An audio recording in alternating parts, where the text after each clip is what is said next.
Pia Kleber Caiado, Que isso. bem-vindo, irmão.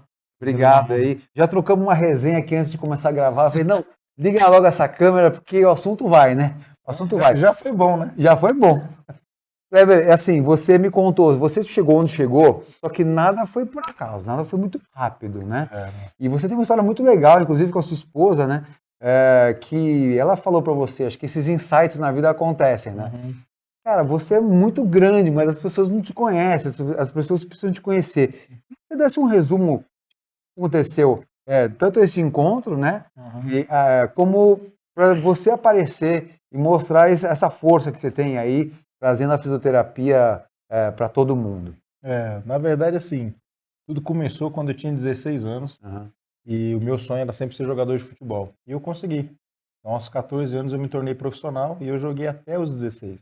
E aí eu tive uma lesão no joelho que me tirou do futebol. E aí eu conheci a profissão de fisioterapia.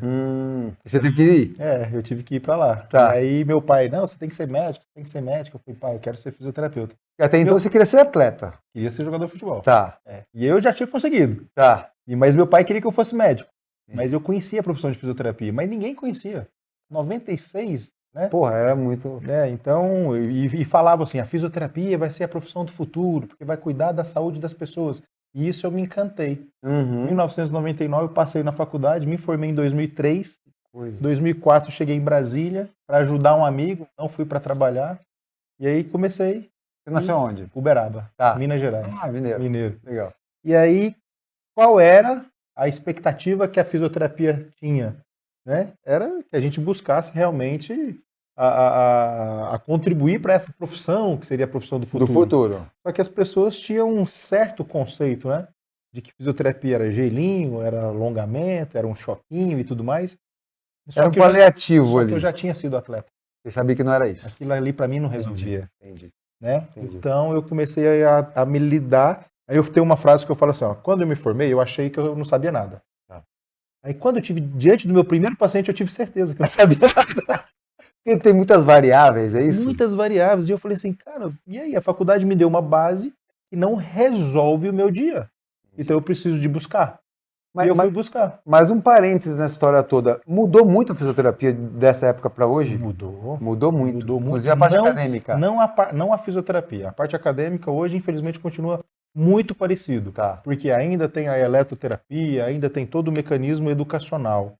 Por isso que o que cresceu e mudou, as grandes mudanças, são as pós-graduações. Entendi. Tanto é que eu fiz 13. Que loucura, bicho. Entende? Então, assim, RPG, quiropraxia, osteopatia, microfisioterapia, agulhamento, enfim. Né? Então, dentro dessas especialidades, quando chegou em 2016, eu falei assim, não, chega, tá bom, vou agora trabalhar. Mas daí a sua esposa, você precisa aparecer. Aí ela falou pra mim, né, eu trabalhava numa academia, uma sala pequena, cabia uma maca e uma mesa, e ela falou assim, ó, você tá aqui, você é pequeno, aqui dentro, mas eu te enxergo grande, você é gigante. Ela falava essa palavra, você é gigante. Que legal. E aí as coisas começaram a acontecer, né? Ela fala que atrás de um grande homem tem sempre uma grande mulher, né? E aí ela me alavancou nesse sentido de me incentivar, e aí eu fui trabalhar numa outra academia, até que um dia eu decidi montar um consultório na minha própria casa. Perfeito. Onde os meus vizinhos começaram a reclamar. Eu fui expulso do meu condomínio. Por quê? Por conta que tinha muito paciente entrando no condomínio. Que loucura. E aí eu fui expulso do meu condomínio e o meu sogro não fracionou um lote lá em Brasília. E aí nós trocamos de casa. Eu fui morar num lote onde era só a casa dele. E lá eu montei meu consultório. E lá hoje é o Instituto Kleber Caiado. Que legal. 3 anos. Hoje sou eu, 2 secretárias e 5 colaboradores. 2 educador físico e 3 fisioterapeutas. Bacana. E então você criou a sua metodologia, é isso. Você pegou toda essa informação, toda a pós-graduação que você fez e criou a sua metodologia. E isso, você consegue padronizar a fisioterapia? Consegue replicar isso? Ou realmente cada um tem um talento mais específico, talvez para manipulação? É bem interessante a sua pergunta, pelo seguinte. O que eu vivenciei na pandemia? A pandemia nos ensinou muita coisa, né? Muito. E o fato de eu morar na minha casa e o meu consultório ser na minha casa, os meus amigos me ligavam e falavam assim, ó, eu estou em casa. Você também está em casa? Sim. Então, você me atende? Aí eu falei, atendo. E aí, na verdade, nós crescemos 3 vezes, assim, no período da pandemia. Que bacana, durante a pandemia. E graças a Deus, assim, a gente não teve nenhum caso de Covid dentro do instituto. Tá, Nós bacana. padronizamos a entrada do paciente, a saída do paciente. Então nós temos portas, janela, tudo ao ar livre, Tá. entendeu? Então a gente Legal. conseguiu fazer dessa forma. E aí, nessa questão de padronização, o nome do curso, eu não falo que eu criei um método, mas eu chamo de normalização do sistema. Que nada mais é do sistema músculo-esquelético. Então Tá. você estava falando da sua escoliose, por Sim. exemplo. Quantos pacientes têm escoliose? Muita gente tem, Muita né? gente, mas escoliose dói? Não. Eu não sei porque eu dou uma Não necessariamente, musculação. entende? Aham. Então, assim, vai ter alguém que vai ter escoliose e vai doer, vai ter alguém que vai ter escoliose e não vai doer. Então, Entendi. não existe uma regra. Então, existe um sistema. Qual é o sistema? Deus é perfeito, fez lá o corpo humano. Sistema músculo-esquelético. Ele é funcional. Então, nós precisamos de entender como que esse sistema funciona. Então, dentro de uma dor, dentro de uma queixa, dentro de uma alteração, vai ter uma compensação. E a compensação gera uma lesão ou desconforto. Porque o Kleber me contou que atendeu agora um paciente, agora há pouco, né? E chegou com uma dor, né? Estava sofrendo ali, e na verdade era outra coisa. Conta o que era, que ele chegou com que dor, qual era essa Na dor? verdade, assim, hoje esses dois pacientes que a gente atendeu agora há pouco foi muito interessante. Um tinha uma dor há 4 anos, reclamava de uma dor num ponto específico na escápula, e esse ponto tentaram com agulha, com manipulação, e tinha até uma bolinha roxa, de tanto que tentaram ali com fazer uma liberação miofascial, que eles chamam, né? E que, na verdade, essa compensação era uma compensação postural, onde ele teve um acidente de carro, por isso que é importante perguntar para o seu paciente o que aconteceu. O histórico. E aí o histórico, né? Então ele teve um acidente de carro, então ele Faz teve tempo um esse chicote acidente? cervical, Tá. a dor tem 4 anos, o acidente tem 5. Olha que coisa. Então ele teve um chicote cervical que tensionou toda a cadeia cervical e ele, na ansiedade e nervosismo, estava com bloqueio no estômago. É um nervo frênico. Então ele não conseguia melhorar a questão da postura por conta de toda a cadeia miofascial. Entendi. Então a gente soltou o estômago, soltou o cervical e a dor foi embora. Você vê como é específico, né? Então é importante você colher todas essas informações. E o outro, uma dor há 20 anos, dor nas articulações, falaram para ele que era sobrepeso, ele perdeu 35 quilos. Mentira. Foi bom então. Foi bom, perdeu peso. Perdeu peso. Mas as dores eram por conta de outros fatores. Outros fatores. Como que o fisioterapeuta é enxergado hoje? Como que as pessoas enxergam o fisioterapeuta? Eu vou te dar um feedback do que eu vivo. Tá. Eu não vou falar o que eu acho. Vou falar o que eu escuto. Hoje meu ambiente é minha casa, meu lazer é na minha casa e meu trabalho é na minha casa. Só vida. Minha vida é hoje, eu moro e trabalho e jogo meu futebol na minha casa. Legal. Entende? Então, assim, o que meu paciente me fala? Kleber, fisioterapia não funciona. Até hoje. Mas eu sou formado há 20 anos e eles sempre diziam que fisioterapia era a profissão do futuro. Por que não funciona? Não chegou o futuro? Então, tipo assim, o que eu faço? Às vezes eu me pergunto. Quer dizer, então que eu não faço fisioterapia? Porque a minha fisioterapia funciona. Por que do outro não? Então, eu não sei o que o fisioterapeuta está pensando. Mas o paciente que chega para mim, ele fala, Kleber, eu já fiz 40 sessões. Eu fiz 50 sessões. Nós estamos aqui com um amigo que acabou de dizer que fez 2 meses, né? De fisioterapia. A gente vai atender ele, né? A gente pode até fazer o antes e depois. Entendeu? E aí, por que eu sinto tanta segurança nisso? Eu atendo 10 pacientes por dia, são 200 pacientes por mês. Entendi. E todos pacientes diferentes, entendeu? Eu tenho uma recorrência. Tem cases ali. Eu tenho uma recorrência, o paciente volta comigo de 3 em 3 meses, de 4 em 4 meses. Perfeito, maravilhoso. Deixei de fazer fisioterapia? Não. Aí é onde eu chamo de recalcular a rota da fisioterapia. Tá. Sabe quando você está indo numa direção e você pede para o Waze recalcular? Sei. É isso. Nós, fisioterapeutas, precisamos de trazer o paciente nessa avaliação do sistema músculo-esquelético e normalizar esse sistema e redirecionar ele. Por isso que eu sou parceiro dos educadores físicos. Entendi. Por isso que você me perguntou do Jonato, nós somos parceiros. Por isso que você me pergunta do personal. Então hoje, meus maiores parceiros são o profissional. Digamos que é o pós, né? É o pós, fez a fisioterapia, arrumou aquilo ali, tem que continuar tratando. Porque hoje é fisioterapia, é tratamento do físico. Só que o físico não necessariamente é uma lesão. Ele pode ter uma compensação. E essa compensação já tem uma queixa. Mas a queixa nem sempre é ruim. Igual eu te perguntar, ter medo é ruim? Depende, né? Depende. Ter uma dor é ruim? Depende. O medo pode salvar você de você pular de um prédio. Então uma dor pode salvar de você fazer algo errado. Perfeito. Aí o que o cara faz? Toma remédio e continua fazendo errado. Entendi. Por isso a fisioterapia preventiva é excelente. Por quê? Porque você não está mascarando um sintoma, você está prevenindo uma lesão. Você está tratando as compensações. Ô Kleber, como é que você enxerga modalidades mais intensas? Falando de atletas amadores, tá? Não atletas profissionais. Porque o profissional tem que se sujeitar a coisas que talvez nem sejam saudáveis.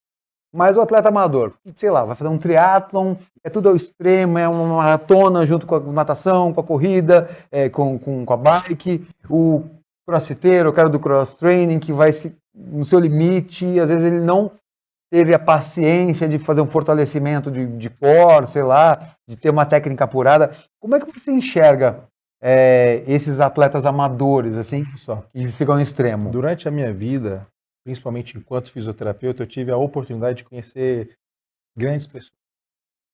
E eu aprendi uma coisa com o Eduardo Corrêa, que é hoje o nosso ícone do bodybuilder, e eu ouvi ele respondendo essa pergunta, não agora voltado para o fisioterapeuta em relação ao esporte, mas voltado para ele também em relação à realidade dele. A realidade desses esportes. Tá. Perguntou para ele. Ah, entendi. E isso para mim me conectou muito, porque ele falou assim: a minha opinião é que o amador pensa como amador. Ah, entendi. Olha que lindo isso, cara. Faz todo sentido. Todo sentido. Por que ele é amador? Porque ele pensa como amador. Ele acha que tudo aos 16 anos ele já pensava como profissional. Entendi, lógico. Ele sabe a necessidade do fisioterapeuta. Então, por exemplo, eu aos 16 anos, quando eu me machuquei e eu parei de jogar meu futebol, que tanto eu queria, eu era amador? Não. Eu era juvenil. Por quê? Não tinha nutricionista. Eu ia para casa da minha avó e ela me dava rosca com manteiga. Não, meu filho, você tá muito magro. Macarrão. É isso aí. Você tá indo pão de tudo quanto é jeito, leite com Toddy, tirado na vaca lá em Minas Gerais. Você ainda tem contato com futebol de base, por exemplo? Não só de base, mas também com atletas profissionais. Como é que meus dois filhos também estão no futebol de base, e eu fico com essa preocupação, né? Porque é muito jogo, eu falei assim, cara, mas e o fortalecimento, né? Hoje, o que acontece hoje? Melhorou muito, não só pro futebol. Tá. E aí aquela hora que nós estávamos conversando, que eu falei assim, qual é o esporte que não precisa de musculação? Pois é, nenhum. Então, aos 16 anos, eu não tive uma orientação de nutricional e muito menos de preparação física. Tá. Hoje, eu tenho um atleta de 12 anos que assinou o contrato com o Palmeiras e passou dentro do meu instituto 3 meses fazendo a preparação. Então, eu tenho um fisioterapeuta que cuidou dele. Legal. Mas ele tinha uma lesão? Ele tinha uma lesãozinha, um estiramento na coxa. Só que o pai falou o quê? Com essa reabilitação que ele teve aqui, eu quero que faça o personal aqui. Entendi. E aí ele fez a preparação dele com a gente 3 meses, hoje ele está aqui em São Paulo, no Palmeiras. Bacana, velho. Que legal. Entendeu? Então, tudo depende da forma como você cuida do atleta. Tá. Hoje nós temos atleta de 12 anos, temos atletas de 16 anos, temos atletas amadores de 50 anos no triatlo? Tem, mas também temos atletas profissionais. Então, quando eu falei do Eduardo, exatamente por quê? Porque como que o atleta se dá? Como que ele lida com o seu esporte? Então, por exemplo, o cara do CrossFit, se ele pensar em treinar todos os dias, mas ele não tiver o tempo de descanso, as ferramentas que dão uma condição para ele, por exemplo, um exercício, né, um treinador para mensurar, né, o macrociclo, o microciclo de treino, de intensidade, de volume, o fisioterapeuta para poder fazer uma liberação miofascial, o massagista para fazer um relaxamento, o nutricionista para avaliar suas condições, o endócrino, olha só. É muita coisa multidisciplinar. Pergunta se um profissional vai deixar de passar por essas áreas. É verdade. Por que o amador precisa deixar? É verdade. Então, o amador sofre o que o profissional não sofre. Quem lesiona mais, o amador ou o profissional? Com certeza o amador. O amador. Quem deve procurar um fisioterapeuta? Todo mundo. Todo mundo. Para evitar, inclusive. Olha só. Aí agora é uma particularidade. Eu amo atender gestante e bebê. Legal, velho. Entendeu? E adoro atender idoso. Por quê? Porque é profissional. Legal. Sabe, é puro, não tem disfarce. Tá. Vai jogar, vai falar real. Tá entendendo? Por exemplo, a gestante tá com dor, ela tá com dor. Você tá vendo que ela não tá andando direito. Entendi. Você vai lá, mexe no bebê, mexe na barriga, reposiciona, mas a pessoa coloca a mão no chão. Ué, mas eu tô com 38 semanas. Pois. Aí você pega o bebê que não fala, com 20 dias, 30 dias, cheio de cólica, cheio de refluxo, faz as manobras, você passa a dormir. É um idoso, chega lá mancando, entendeu? Aí cheio de diagnóstico, né? O médico é ótimo para dar diagnóstico. Artrose, bico de papagaio, bico de tucano. Diagnóstico tem um monte. Óleo. Entendeu? Entendi. E Kleber, hoje então você tem a sua metodologia. Poderíamos ter na Iguaçu uma pós-graduação sua, né? Quem sabe, né? Fica a dica, né? Fica a dica aí, gente. E então é o seguinte, eu queria dizer, passar todo esse conhecimento, porque dizem que você é quase Deus, porque a pessoa chega mancando, você Não, cara? tô longe. Pelo amor de Deus, eu acho que assim, acho não, tenho certeza. Deus, ele dá os talentos, né? Em formato de dons. E a Bíblia fala que teve uns que pegou talentos e se multiplicou, e teve um lá que escondeu o seu talento. Sim, entendi. O que eu fiz com a fisioterapia, que é um talento, dado às pessoas que têm uma habilidade manual? Cara, eu tenho 13 especializados. Perfeito. Entende? Então eu fui atrás. Entendi. As pessoas hoje querem cobrar o que eu cobro, recém-formado. Perfeito. Entendeu? As pessoas querem, mas o Kleber só é osteopata. Vai lá e faz 5 anos de osteopatia e vai lá fazer o que eu faço. Pois é. Por que não faz? Mas o que ele faz?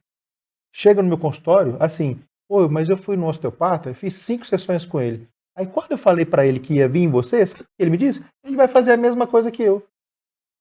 Então, é uma profissão desunida. Perfeito. Entende? Métodos como RPG mudaram desde a sua concepção até hoje, por exemplo? Não, eu admiro muito, primeiramente, o Felipe Suchá. A metodologia da reeducação postural eu uso até hoje. Tá. Né? Então, por exemplo, tem uma postura que eu mostro no meu curso, que é a postura da bailarina, que é um alongamento de cadeia posterior. Eu acho fantástico. Legal. Quem é que hoje não fica sentado? Né? Então, por exemplo, eu moro em Brasília, meu público é todo computador, a maioria das pessoas. Entendi. Trabalha muito tempo sentado, então precisa de mobilidade, precisa de alongamento. Então, uma direção de preferência, às vezes a gente tem que ganhar um pouquinho de mobilidade, de alongamento. A bailarina do RPG, da reeducação postural, trabalha todo o alongamento de cadeia posterior. Perfeito. Então ajuda demais. O método Mackenzie, falam do Mackenzie, excelente, valorizo demais. A osteopatia, valorizo demais. Todas as áreas da fisioterapia vieram para agregar, mas não é Deus. Entendi. Então o Kleber não é Deus. O Kleber, atividades, modalidades como o yoga, por exemplo, eles ajudam um pouco o atleta amador? Eu tive uma experiência fantástica com yoga, particularmente. Eu sei mais exato, em 2010, eu tinha um amigo, Thiago Aires, grande personal trainer e hoje nutricionista lá em Brasília, e eu queria fazer um triatlo. E eu desafiei ele. Falei, quero fazer triatlo. Ele falou, Kleber, você com essa carcaça aí, rapaz, mineirinho forte, troncudo aí, não tem como ir pro triatlo não. Eu fui pro yoga, 8 meses de yoga. Eu fiz 2,70.3 Ironman. Mentira. Caraca. O que eu precisava? De relaxar, trabalhar a mente, mobilidade, alongamento. Respiração. Indico muito. Eu não sou fiel a uma técnica. Tá, perfeito. Mas eu tenho conhecimento de... Eu fui lá um pouco pegar de cada. É isso que eu queria chegar, exatamente isso. Então, assim, eu não vou ser contra uma atividade esportiva, mas eu também não vou ser 100% a favor de uma técnica, dizendo que ela vai resolver tudo. Perfeito. Entendi. Por exemplo, chega paciente lá no consultório e que quer fazer uma técnica de microfisioterapia. Eu tenho uma pessoa para indicar. Chega um paciente com uma queixa neurológica. Vai lá fazer com outro. Tem gente para indicar. Kleber, eu tô com um pai, queria muito que ele fizesse com você, mas é difícil trazer para a clínica. Precisa ser domiciliar. Eu tenho uma pessoa... O importante é você não abandonar o paciente, né? A gente não pode achar que vai resolver tudo. Sim. Nós temos que ter a humildade de saber que aquela técnica não resolve tudo, que é o que não acontece. Por exemplo, fisioterapeuta acaba de formar, vai lá e faz uma especialização, pronto, resolve tudo. Eu tenho 13, não resolvo. Entendi. Por que ele com uma vai resolver? Qual o sonho da vida? Meu sonho já realizou? Você tem um, né? Cara, na verdade, sim. Eu vou te responder voltando um pouco. Se há 4 anos atrás eu tivesse a oportunidade de Deus chegar aqui do meu lado e falar assim, vou realizar seu sonho, jamais eu teria condições de pedir o que eu vivo hoje. Verdade, que legal, mano. Porra, que não bacana, mesmo. Né? Que bacana. Então, assim, qual é o meu sonho hoje? É ver pessoas fazendo o que eu faço. Perfeito. Replicar. Entende? Porque, cara, é maravilhoso, cara. Sabe? Ver um paciente chegar de cadeiras de rodas e poder ficar em pé. Sabe? Chegar um paciente de muleta e carregar a muleta debaixo do braço e passar lá na minha secretária. Sim. Ê, Rebeca, bem que você falou. Cara, eu funciono isso. Eu enxerguei essa cena. Deixa eu te falar. Muito bom. Lá no meu instituto, pô, não sei nem se eu poderia estar falando isso aqui, Vai, irmão. mas lá no meu instituto eu tenho um desafio com a minha equipe. Se eu faço uma pessoa de cadeira de rodas andar, eles têm que fazer também. Eu Que tiro legal. a bengala de um paciente, quando chega lá para eles atender, opa, tirou a bengala? Que legal. Porque é além, sabe? É além. Não é o diagnóstico, não é a patologia, é além. Legal. Sabe? Então eu acho que fisioterapia não é só cuidar do físico, é um conjunto, sabe? É mente, é o equilíbrio entre a mente, o corpo, o espírito, a motivação que você vai dar para a pessoa. Legal. Entende? Cara, parabéns pela sua humildade, principalmente, Imagina, cara, uma simpatia, sabe tudo, traz informação de uma maneira simples e que a gente precisa entender isso, né? Como você falou, antes o fisioterapeuta era aquele que andava de branco, como é que você falou? Aquele que andava de branco na rua, Ia ser chamado de doutor, né? chamado de doutor, mas hoje, que bom que a gente enxerga, né, a necessidade, né, e de um E eu profissional. ainda acho que a fisioterapia é a profissão do futuro. Né? Porque as pessoas hoje estão necessitadas de um bom atendimento, de um bom acolhimento, sabe? De um acolhimento no sentido de que eu estou disposto a te ajudar. Perfeito. Eu costumo dizer, eu não sou um especialista, eu sou um facilitador do processo. Que O legal. processo é seu, eu só preciso te ajudar. Que legal. Então, Espero que o futuro seja agora, né? tomara. Fechou. Obrigado, Valeu, irmão. prazer. Valeu. Valeu. Bem-vindo.